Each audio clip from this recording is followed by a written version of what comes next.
नमस्कार. आज आपण बीड जिल्ह्यातील नायगाव येथे भव्य दिव्य स्वरूपामध्ये हनुमंतरायाची जी मूर्ती आहे, या मूर्तीबद्दल आपण माहिती घेणार आहोत. तसेच या मूर्ती परिसरामध्ये मोठं आकर्षक बनलेलं आहे. चला तर पाहू ही मूर्ती कशा स्वरूपात आहे. चला तर आपण फायनली हनुमान टेकडी या ठिकाणी आलो होतो.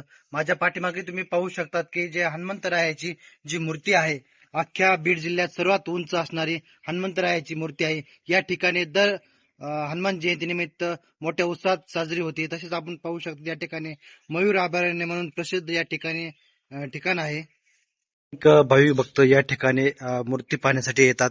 त्याच भाविक भक्तांसाठी या ठिकाणी बसण्याची देखील व्यवस्था आहे व त्याच ठिकाणी आपण पाहू शकतात हनुमंतरायाचे एक मंदिर आहे.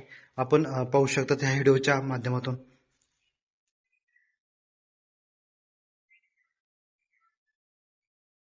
असेच व्हिडिओ पाहण्यासाठी आमच्या बीड टाइम्सला लाईक करा, शेअर करा.